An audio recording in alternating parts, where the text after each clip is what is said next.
Mary Postgate was written in 1915 by Rudyard Kipling during the height of anti-German sentiments in England during World War I.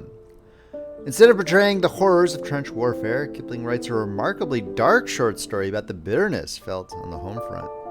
The pagan idolatry and barbarous attitude on display from the female protagonist will make the reader wonder if the revenge is wish fulfillment on Kipling's part, or perhaps a cautionary tale of sorts. However you choose to interpret it, I hope that you will enjoy this famous short story about the Great War. If you're enjoying this reading from Friendly Frog Press, please make sure to subscribe and hit that like button. Mary Postgate by Rudyard Kipling, narrated by Beauheart. Of Miss Mary Postgate, Lady McCausland wrote that she was thoroughly conscientious, tidy, companionable, and ladylike. I'm very sorry to part with her and shall always be interested in her welfare. Miss Fowler engaged her on this recommendation, and to her surprise, for she had had experience of companions, found that it was true. Miss Fowler was nearer 60 than 50 at the time, but though she needed care, she did not exhaust her attendant's vitality. On the contrary, she gave out stimulatingly and with reminiscences. Her father had been a minor court official in the days when the Great Exhibition of 1851 had just set its seal on civilization made perfect. Some of Miss Fowler's tales, nonetheless, were not always for the young. Mary was not young. Though her speech was as colorless as her eyes or her hair, she was never shocked. She listened unflinchingly to everyone, said at the end, "How interesting," or "How shocking," as the case might be, and never again referred to it, for she prided herself on a trained mind which did not dwell on these things. She was, too, a treasure at domestic accounts, for which the village tradesmen, with their weekly books, loved her not. Otherwise she had no enemies, provoked no jealousy even among the plainest. Neither gossip nor slander had ever been traced to her. She supplied the odd place at the rector's or the doctor's table at half an hour's notice. She was a sort of public aunt to very many small children of the village street, whose parents, while accepting everything, would have been swift to resent what they called patronage. She served on the village nursing committee as Miss Fowler's nominee when Miss Fowler was crippled by rheumatoid arthritis and came out of 6 months' fortnightly meetings, equally respected by all the cliques. And when fate threw Miss Fowler's nephew, an unlovely orphan of 11, on Miss Fowler's hands, Mary Postgate stood to her share of the business of education as practiced in private and public schools. She checked printed clothes lists and unitemized bills of extras, wrote to head and housemasters, matrons, nurses, and doctors, and grieved or rejoiced over half-term reports. Young Wyndham Fowler repaid her in his holidays by calling her gatepost, postie, or packthread, by thumping her between her narrow shoulders, or by chasing her bleeding round the garden, her large mouth open, her large nose high in the air at a stiff-necked shamble very like a camel's. Later on he filled the house with clamor, argument, and harangues as to his personal needs, likes and dislikes, and the limitations of "you woman," reducing Mary to tears of physical fatigue or, when he chose to be humorous, of helpless laughter. At crises, which multiplied as he grew older, she was his ambassadress and his interpretress to Miss Fowler, who had no large sympathy with the young, a vote in his interest at the councils on his future, his sewing woman strictly accountable for mislaid boots and garments, always his butt and his slave. And when he decided to become a solicitor and had entered an office in London, when his greeting had changed from "Hello, postie, old beast," to "Morning, packthread," there came a war which, unlike all wars that Mary could remember, did not stay decently outside England and in the newspapers, but intruded on the lives of people whom she knew.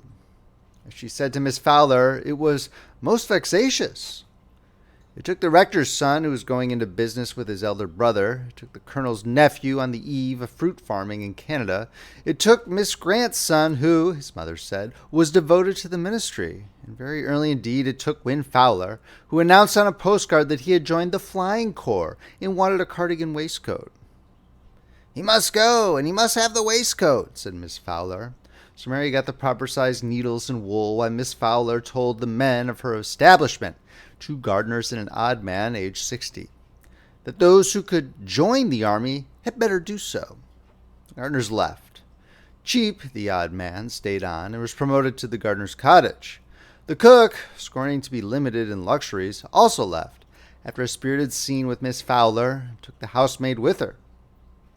Miss Fowler gazetted Nellie, Cheap's 17-year-old daughter, to the vacant post. Mrs. Cheap to the rank of cook, with occasional cleaning bouts, and the reduced establishment moved forward smoothly. Wynne demanded an increase in his allowance. Miss Fowler, who always looked facts in the face, said, "He must have it. The chances are he won't live long to draw it, and if 300 makes him happy." Wynne was grateful. He came over in his tight-buttoned uniform to say so. His training center was not 30 miles away, and his talk was so technical that it had to be explained by charts of the various types of machines. He gave Mary such a chart. "And you better study it, Posty," he said. "You'll be seeing a lot of them soon." So Mary studied the chart. But when Wynne next arrived to swell and exalt himself before his womenfolk, she failed badly in cross-examination. He rated her as in the old days. "You look more or less like a human being," he said in his new service voice. "You must have had a brain at some point in your past. What have you done with it? Where'd you keep it? A sheep would know more than you do, Posty. You're lamentable. You are less use than an empty tin can, you doughy old cautionary." "I suppose that's how your superior officer talks to you," said Miss Fowler from her chair. "But Posty doesn't mind," Wynne replied. "Do you, Packthread?" "Why was Wynne saying anything? I shall get this right next time you come," she muttered, and knitted her pale brows again over the diagrams of Taubes, Farmans, and Zeppelins. In a few weeks, the mere land and sea battles which she read to Miss Fowler after breakfast passed her like idle breath. Her heart and her interest were high in the air with Wynne, who had finished rolling, whatever that might be, and had gone on from a taxi to a machine more or less his own. One morning it circled over their very chimneys, alighted on Vegg's Heath, almost outside the garden gate, and Wynne came in, blue with cold, shouting for food. And she drew Miss Fowler's bath chair, as they had often done, along the Heath footpath to look at the biplane. Mary observed that it smelled very badly. "Posty, I believe you think with your nose," said Wynne.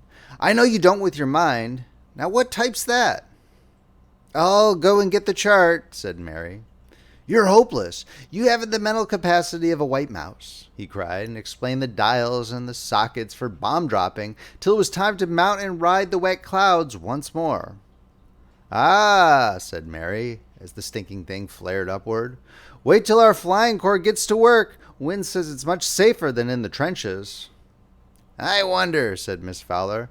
"Tell Cheap to come and tow me home again." "It's all downhill. I can do it," said Mary. "Put the brake on." She laid her lean self against the pushing bar, and home they trundled. "Now be careful you aren't heated and catch a chill," said overdressed Miss Fowler. "Nothing makes me perspire," said Mary. As she bumped the chair under the porch, she straightened her long back. The exertion had given her a color, and the wind had loosened a wisp of hair across her forehead. Miss Fowler glanced at her. "What do you ever think of, Mary?" she demanded suddenly. "Oh, Wynne says he wants another 3 pairs of stockings, as thick as we can make 'em." "Yes, but I mean the things that women think about. Here you are, more than 40. 44, said truthful Mary. Well, Mary offered Miss Fowler her shoulder as usual. "And you've been with me 10 years now." "Let's see," said Mary. "Wynne was 11 when he came. He's 20 now, and I came 2 years before that. It must be 11. 11, and you've never told me anything that matters in all that while. Looking back, it seems to me that I've done all the talking." "I'm afraid I'm not much of a conversationalist. As Wynne says, I haven't the mind. Let me take your hat." Miss Fowler, moving stiffly from the hip, stamped her rubber-tipped stick on the tiled hall floor. "Mary, aren't you anything except a companion? Would you ever have been anything except a companion?" Mary hung up the garden hat on its proper peg. "No," she said after consideration. "I don't imagine I ever should. But I've no imagination, I'm afraid." She fetched Miss Fowler her 11 o'clock glass of Contrexeville. That was the wet December when it rained 6 inches to the month, and the women went abroad as little as might be. Wind's flying chariot visited them several times, and for 2 mornings, he'd warned her by postcard, Mary heard the thresh of his propellers at dawn. The second time, she ran to the window and stared at the whitening sky. A little blur passed overhead. She lifted her lean arms towards it. That evening at 6 o'clock, there came an announcement in an official envelope that Second Lieutenant W. Fowler had been killed during a trial flight. Death was instantaneous. She read it and carried it to Miss Fowler. "I never expected anything else," said Miss Fowler, "but I'm sorry it happened before he'd done anything." The worm was whirling around Mary Postgate, but she found herself quite steady in the midst of it. "Yes," she said, "it's a great pity he didn't die in action after he'd killed somebody." "He was killed instantly. That's one comfort," Miss Fowler went on. "But Wynne says the shock of a fall kills a man at once, whatever happens to the tanks," quoted Mary. The room was coming to rest now. She heard Miss Fowler say impatiently, "But why can't we cry, Mary?" and herself replying, "There's nothing to cry for. He had done his duty as much as Miss Grant's sons did." "And when he died, she came and cried all the morning," said Miss Fowler. "That only makes me feel tired, terribly tired. Will you help me to bed, please, Mary? And I think I'd like the hot water bottle." So Mary helped her and sat beside, talking of Wynne and his riotous youth. "I believe," said Miss Fowler suddenly, "that old people and young people slip from under a stroke like this. The middle-aged feel it most." "I expect that's true," said Mary, rising. "I'm going to put away the things in the room now. Shall we wear mourning?" "Certainly not," said Miss Fowler. "Except, of course, at the funeral. I can't go. You will. I want you to arrange about his being buried here. What a blessing it didn't happen at Salisbury." Everyone, from the authorities of the Flying Corps to the rector, was most kind and sympathetic. Mary found herself for the moment in a world where bodies were in the habit of being dispatched by all sorts of conveyances to all sorts of places. And at the funeral, 2 young men in buttoned-up uniforms stood beside the grave and spoke to her afterwards. "You're Miss Postgate, aren't you?" said one. "Fowler told me about you. He was a good chap, a first-class fellow. Great loss." "Great loss," growled his companion. "We're all awfully sorry." "How high did he fall from?" Mary whispered. "Pretty nearly 4,000 feet, I should think, didn't he? You were up there that day, monkey." "All of that," the other child replied. "My barb made 3,000. I wasn't as high as him by a lot." "Then that's all right," said Mary. "Thank you very much." They moved away as Mrs. Grant flung herself weeping on Mary's flat chest under the lich gate and cried, "I know how it feels, I know how it feels." "But both his parents are dead," Mary returned as she fended her off. "Perhaps they've all met by now," she added vaguely as she escaped towards the coach. "I thought of that too," wailed Mrs. Grant, "but then he'll be practically a stranger to them. Quite embarrassing." Mary faithfully reported every detail of the ceremony to Miss Fowler, who, when she described Mrs. Grant's outburst, laughed aloud. "Oh, how Wynne would have enjoyed it. He was always utterly unreliable at funerals, do you remember?" And they talked of him again, each piecing out the other's gaps. "And now," said Miss Fowler, "we'll pull up the blinds and we'll have a general tidy. That always does us good. You seen to Wynne's things?" "Everything, since he first came," said Mary. "He was never destructive, even with his toys." They faced that neat room.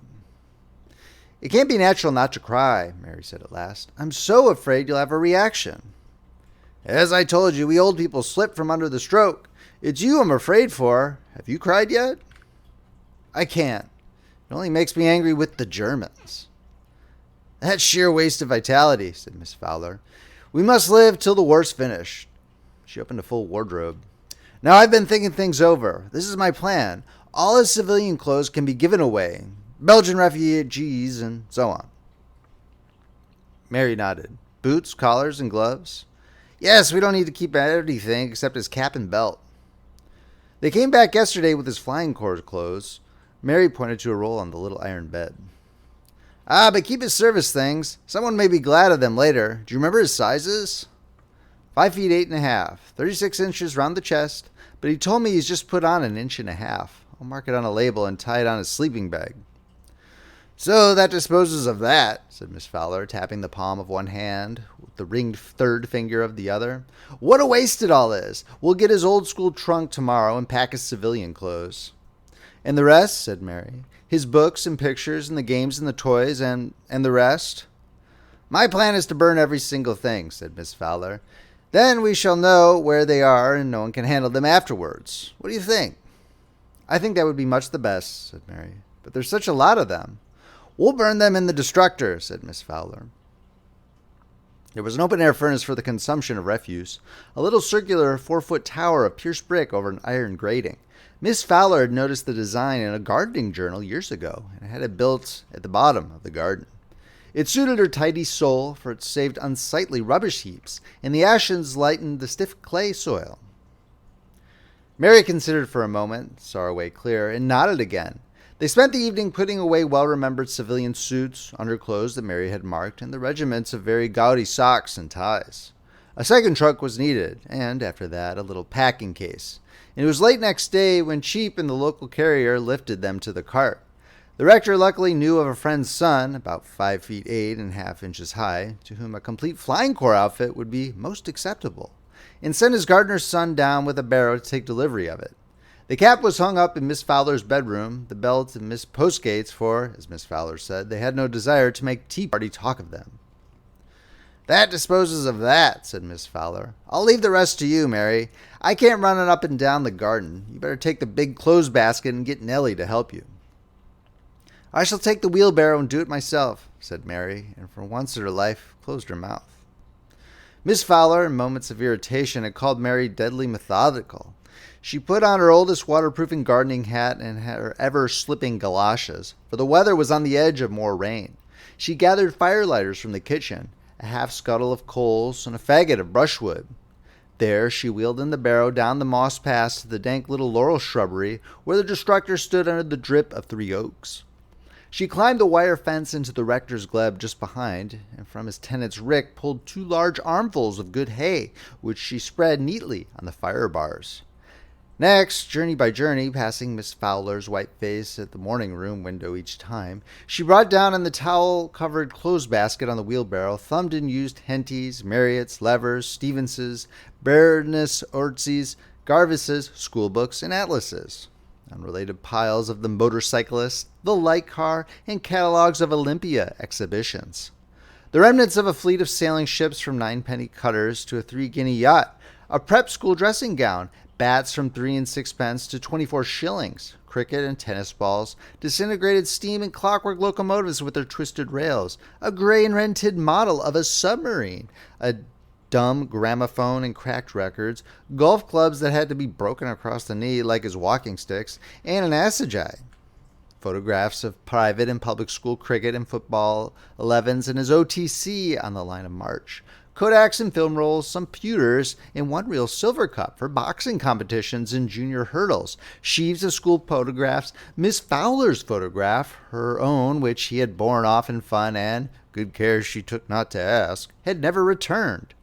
A play box with a secret drawer, a load of flannels, belts, and jerseys, and a pair of spiked shoes unearthed in the attic. A packet of all the letters that Miss Fowler and she had ever written to him, kept for some absurd reason through all these years. A 5-day attempt at a diary, framed pictures of racing motors in full Brooklyn's career, and load upon load of undistinguishable wreckage of toolboxes, rabbit hutches, electric batteries, tin soldiers, fret saw outfits, and jigsaw puzzles. Miss Fowler at the window watched her come and go, and said to herself, Mary's an old woman. I never realized it before. After lunch, she recommended her to rest. I'm not in the least tired, said Mary. I've got it all arranged. I'm going to the village at 2 o'clock for some paraffin. Nellie hasn't enough, and the walk will do me some good. She made one last quest around the house before she started, and found that she had overlooked nothing. It began to mist as soon as she had skirted Veg Heath, where Wynne used to descend. It seemed to her that she could almost hear the beat of his propellers overhead. There was nothing to see. She hoisted her umbrella and lunged into the blind wet till she had reached the shelter of the empty village. As she came out of Mr. Kidd's shop with a bottle full of paraffin in her string shopping bag, she met Nurse Eden, the village nurse, and fell into talk with her as usual about the village children. They were just parting opposite the Royal Oak when a gun, they fancied, was fired immediately behind the house. It was followed by a child's shriek dying into a wail. "Accident," said Nurse Eden promptly, and dashed through the empty bar, followed by Mary. They found Mrs. Garrett, the plebeian's wife, who could only gasp and point to the yard, where a little cartilage was sliding sideways amid a clatter of tiles. Nurse Eden snatched up a sheet drying before the fire, ran out, lifted something from the ground, and flung the sheet round it. The sheet turned scarlet in half her uniform, too, as she bore the load into the kitchen. It was little Edna Garrett, age 9, whom Mary had known since her perambulator days. "Am I hurted bad?" Edna asked, and died between Nurse Eden's dripping hands. The sheet fell aside, and for an instant, before she could shut her eyes, Mary saw the ripped and shredded body. "It's a wonder she spoke at all," said Nurse Eden. "What in God's name was it?" "A bomb," said Mary. "One of the Zeppelins?" "No, an aeroplane. I thought I heard it on the heath, but I fancied it was one of ours. I must have shut off its engines as it came down. That's why we didn't notice it." "The filthy pigs," said Nurse Eden, all white and shaken. "See the pickle I'm in? Go and tell Dr. Hennis, Miss Postgate." Nurse looked at the mother, who had dropped face down on the floor. "She's only in a fit. Turn her over." Mary heaved Mrs. Garrett right side up and hurried off for the doctor. When she told her tale, he asked her to sit down in the surgery till he got her something. "But I don't need it, I assure you," said she. "I don't think it would be wise to tell Miss Fowler about it, do you? Her heart is so irritable in this weather." Dr. Hennis looked at her admiringly as he packed up his bag. "No, don't tell anybody till we're sure," he said, and hastened to the Royal Oak, while Mary went on with the paraffin. The village behind her was as quiet as usual, for the news had not yet spread. She frowned a little to herself, her large nostrils expanding uglily, and from time to time she muttered a phrase which Wynne, who never restrained himself before his womenfolk, had applied to the enemy. "Bloody pagans! They are bloody pagans, but," she continued, falling back on the teaching that had made her what she was, "one mustn't let one's mind dwell on these things." Before she reached the house, Dr. Hennis, who was also a special constable, overtook her in his car. "Oh, Miss Postgate," he said, "I wanted to tell you that the accident at the Royal Oak was due to Garrett's stable tumbling down. It's been dangerous for a long time. It ought to have been condemned." "I thought I heard an explosion, too," said Mary. "You might have been misled by the beams snapping. I've been looking at them. They were dry-rotted through and through. Of course, as they broke, they would make a noise just like a gun." "Yes?" said Miss Mary politely. "Poor little Edna was playing underneath it," he went on, still holding her with his eyes. "And that and the tiles cut her to pieces, you see." "I saw it," said Mary, shaking her head. "I heard it, too." "Well, we cannot be sure." Dr. Hennis changed his tone completely. "I know both you and Nurse Eden, I've been speaking to her, are perfectly trustworthy, and I can rely on you not to say anything, yet at least. It's no good to stir up people unless—" "No, I never do anyhow," said Mary, and Dr. Hennis went on to the country town. After all, she told herself, it might just possibly have been the collapse of the old stable that had done all those things to poor little Edna. She was sorry she had even hinted at other things, but Nurse Eden was discretion itself. By the time she reached home, the affair seemed increasingly remote by its very monstrosity. As she came in, Miss Fowler told her that a couple of airplanes had passed half an hour ago. "I thought I heard them," she replied. "I'm going down to the garden now. I've got the paraffin." "Yes, but what have you got on your boots? They're soaking wet. Change them at once." Not only did Mary obey, but she wrapped the boots in a newspaper and put them into the string bag with the bottle. So, armed with the longest kitchen poker, she left. "It's raining again," was Miss Fowler's last word, "but I know you won't be happy till that's disposed of." "It won't take long. I've got everything down there, and I put the lid on the destructor to keep the wet out." The shrubbery was filling with twilight by the time she had completed her arrangements and sprinkled the sacrificial oil. As she lit the match that would burn her heart to ashes, she heard a groan or a grunt behind the dense Portugal laurels.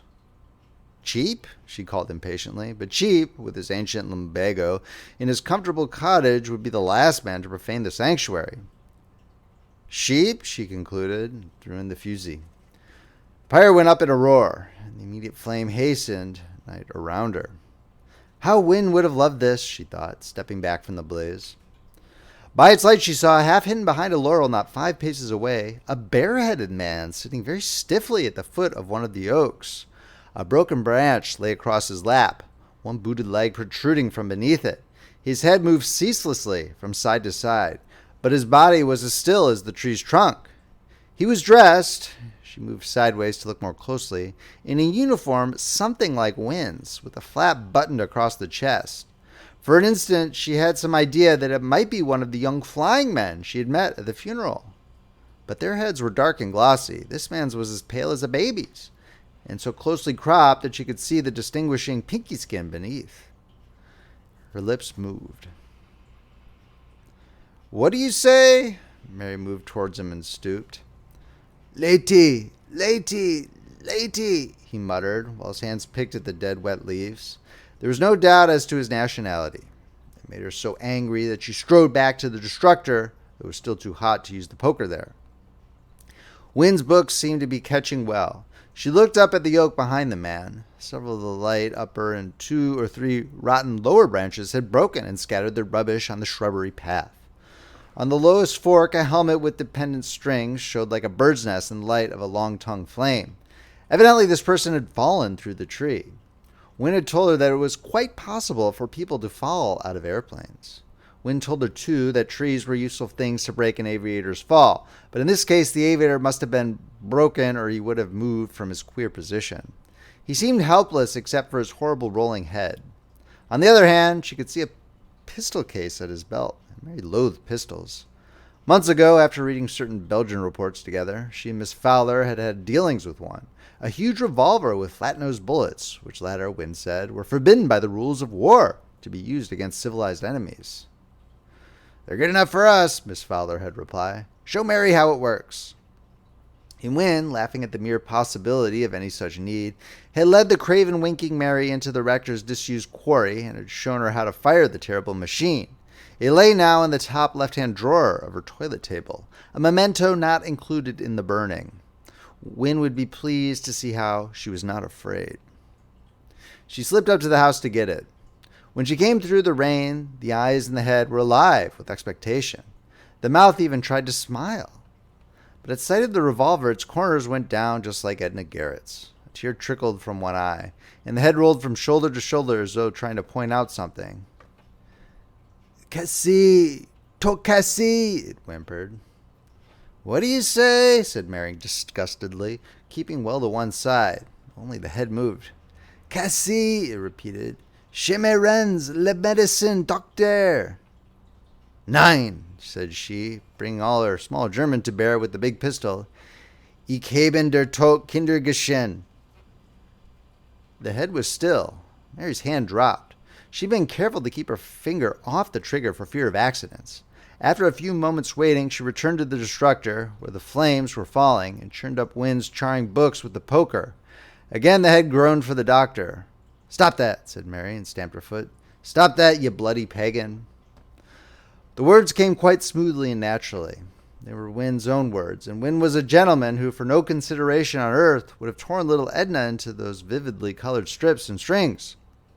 But this thing hunched under the oak tree had done that thing. It was no question of reading horrors out of newspapers to Miss Fowler. Mary had seen it with her own eyes on the Royal Oak kitchen table.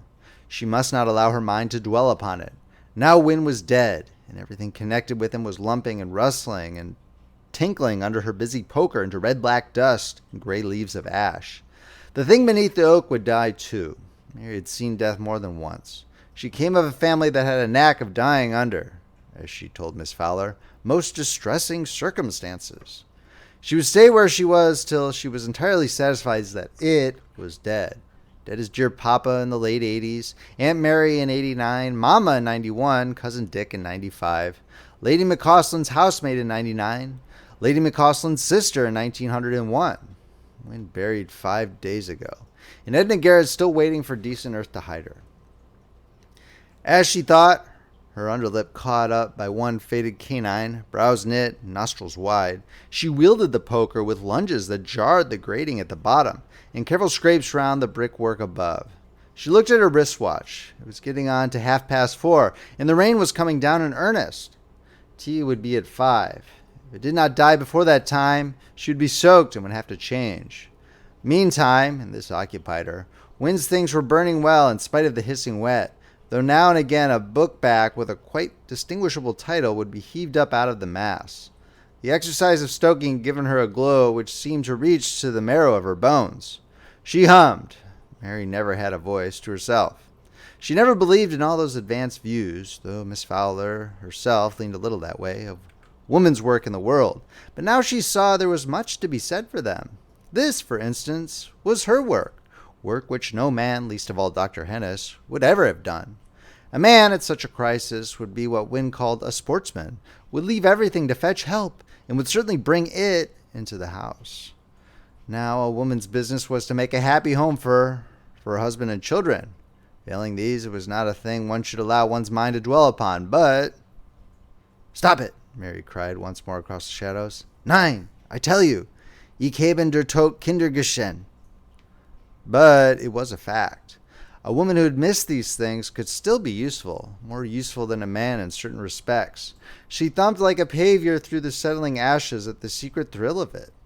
The rain was damping the fire, but she could feel, it was too dark to see, that her work was done. There was a dull red glow at the bottom of the destructor, not enough to char the wooden lid if she slipped it half over against the driving wet.